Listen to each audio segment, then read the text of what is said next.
आज आपण अनारशाचं पीठ कसं करायचं बघतोय।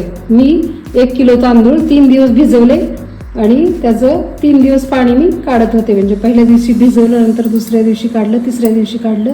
3 दिवस भिजवल्यानंतर रात्री फक्त थोडं 1 तास 2 तास सुकवलं कपड्यावर एका स्वच्छ। आता मी ते ह्या छोट्या भांड्याने मिक्सरच्या ह्यातून बारीक करून घेतलंय आणि ह्या चाळणीने चाळून घेतलं।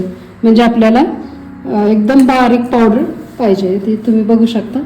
हे अशी आपली तांदळाची पिठी तयार झालेली आहे। 3 ग्लास हे बाजूला काढले, या ग्लासाचं माप केले।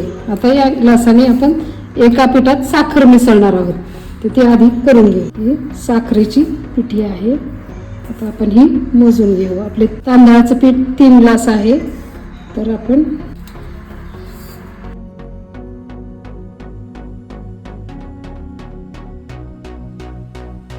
आता आपण ह्या 3 ग्लास तांदळाच्या पिठासाठी मी 2 ग्लास साखर घेतलेली आहे। हे आता मिक्स करू आणि साखर आपल्याकडे शिल्लक असते, त्यामुळे थोडंसं पिठाच्या प्रमाणात आपण साखर कमीच घालणार आहोत। आता पीठ मिक्स करून घेऊ। चला तर आता आपण साखर ह्यात मस्त तांदळाच्या पिठात मिक्स करून घेतली। अगदी बघा, हे असं आपण लाडू जर बांधल्यासारखं केलं तर ह्याचा लाडू वळल्यासारखं होतंय। म्हणजे आपलं पीठ तयार झालंय।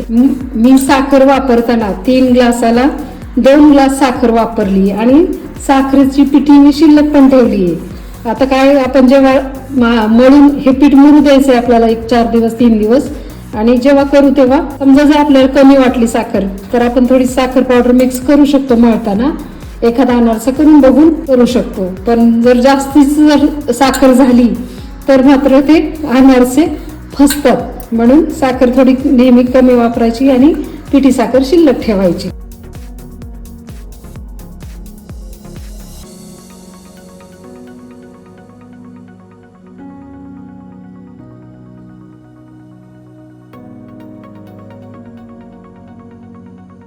बघा, आता हे आपले 3 ग्लास पिठाचे एवढे गोळे तयार झालेत। आता आपण हे डब्यात ठेवून टाकणार आहोत।